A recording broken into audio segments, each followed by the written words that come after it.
জঙ্গি হামিম মণ্ডল এবং তার সহযোগী অর্পিতা মণ্ডলকে গ্রেপ্তারের পর এসটিএফ এর জেরায় কি প্রমাণ মিলল দেখে নিন। হচ্ছে একটা ছেলে আছে, তার নাম আছে হামিম মণ্ডল। সেই ছেলেটি হাওড়ার और পিলখানা থাকতো আগে। আমরা দেখলাম ইদানিং ও বর্ধমানে শিফট হয়েছে। তো আমরা যখন এই অ্যাক্টিভিটিকে পুরোপুরি মনিটর করলাম, তারপরে অন 31st নাইট আমরা হামিম মণ্ডলকে আমাদের হেফাজতে নিলাম ফ্রম বর্ধমান রেনেসাঁ রেসিডেন্সি থেকে। হামিম মণ্ডলকে যখন আমরা কাস্টাডিতে নিলাম, তখন ইন্ট্রোগেশন করে তারপরে অনেকটা আমাদের টেকনিক্যাল অ্যানালিসিস করে আমরা কয়েকটা জিনিস খুব সিরিয়াস জানতে পারলাম। প্রথমে কি কয়েকটা আমাদের কয়েকটা হ্যান্ডেল আছে যেটা যাদের সঙ্গে হামিমের খুব ক্লোজ ইন্টারাকশন চলছে। সেই হ্যান্ডেলের নাম আছে রানা, একটা ছিল উজাইর, একটা ছিল আবির জট 333 হামাদ। এইরকম কয়েকটা হ্যান্ডেল সঙ্গে ওর 2-3 মাস আগে ইন্টারাকশন স্টার্ট হয়ে ইনস্টাগ্রামে ফলো করতে আরম্ভ করে তারপরে ওর কমিউনিকেশন প্যাটার্ন ডেভেলপ করতে করতে হোয়াটসঅ্যাপ, কিছুটা ইনক্রিপ্টেড চ্যাট পোর্টালস আরও আছে, যেমন টেলিগ্রাম আছে, ইভেন সেশন, और আমরা দেখলাম এলিমেন্ট এক্স, এইরকম অনেকটা ইনক্রিপ্টেড চ্যাট পোর্টালস উপরে এদের নিজেদের মধ্যে কমিউনিকেশন স্টার্ট হয়। কমিউনিকেশন ডিটেলস মধ্যে যখন আমরা গেলাম, তো আমরা দেখলাম কি এই হ্যান্ডেলস পাকিস্তান থেকে অপারেট হচ্ছে, और শেহজাদ ভট্টি গ্যাং যে আছে তাদের সঙ্গে, শেহজাদ ভট্টি গ্যাং যে পাকিস্তান থেকে অপারেট হয় তাদের সঙ্গে যুক্ত আছে। যখন আমরা এর অর ডিটেলস ভেরিফাই করতে আরম্ভ করলাম, তখন আমরা দেখলাম এই হ্যান্ডেলস গুলো খুবই র্যাডিক্যাল প্রপাগান্ডার মধ্যে ইনভলভ আছে, और এরা চেষ্টা করছে কিছু ইউথকে টার্গেট করা থ্রু র্যাডিক্যাল প্রপাগান্ডা, যাতে কিছু সাবভার্সিভ অ্যাক্টিভিটিস কে ওরা কিছু কমপ্লিট করতে পারে, আঞ্জাম দিতে পারে।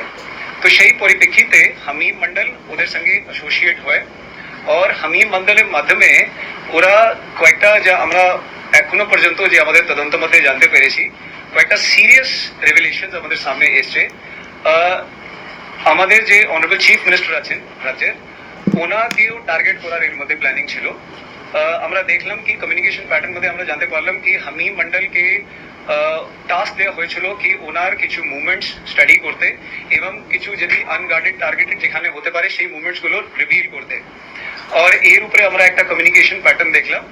और সাথে সাথে আমরা এটাও দেখলাম কি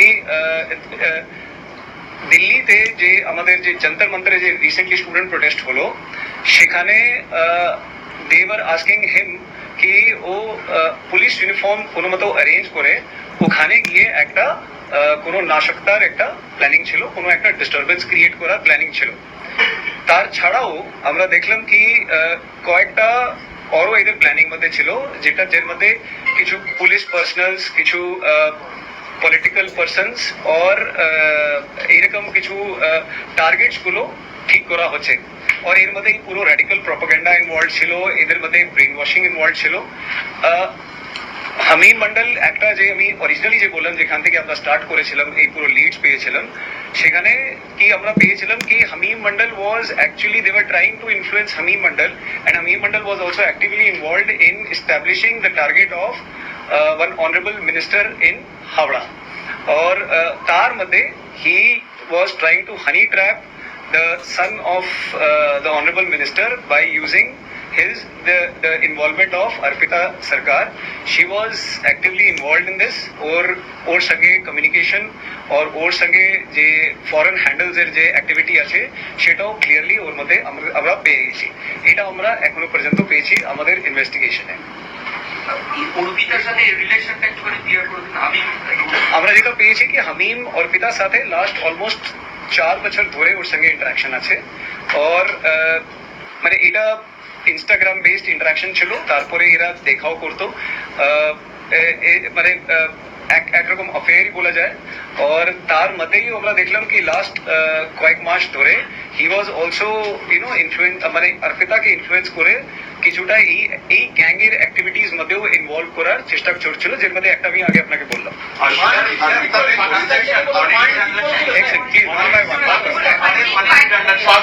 পাকিস্তান থেকে কোনো ফান্ড এরা রিসিভ করেছিল কি? আমি পাকিস্তানের যে ফান্ডিং আছে সেটা নিয়ে আমরা ওদের ব্যাংক অ্যাকাউন্ট গুলো দেখছি। It's a matter of investigation. আমরা যখনই পেয়ে যাবো we will share it with you. Sir আমি একটা বলছি, পিলখানা থেকে ওরা চলে গেল রেনেসাঁ, তো এই যে জার্নিটা, এখানে তো টাকা পয়সা লাগে রেনেসাঁ দিকে থাকতে, আপনারা সেগুলো এক্সামিন করেছেন? যে আমরা যেটা এখনো পর্যন্ত পেয়েছি যে হামিম মন্ডল আছে তার বাবার একটা যে গার্মেন্ট ট্যাক্স তৈরি করার একটা ফ্যাক্টরি আছে, তো দ্যাট ওই ওদের সোর্স অফ ইনকাম আছে। আর এরা অ্যারাউন্ড মে মাসের মুভ করেছে এখান থেকে রেনেসাঁ বিল্ডিং এ অন মানে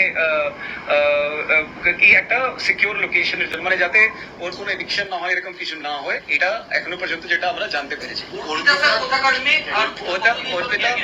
অর্পিতা সরকার আছে, ওকে আমরা অ্যারেস্ট করেছি Harba police station area, Sahebganj, Jharkhand.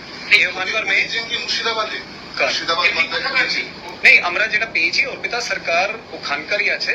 আমরা অল ডিটেলস, কারণ উনি অর্পিতাকে আমরা কালকে অ্যারেস্ট করেছি, আজকে প্রোডাকশন চলছে, পুরো ডিটেল ইন্ট্রোগেশন ও ডিটেলস আমরা ভেরিফাই করে আপনাকে দেবো।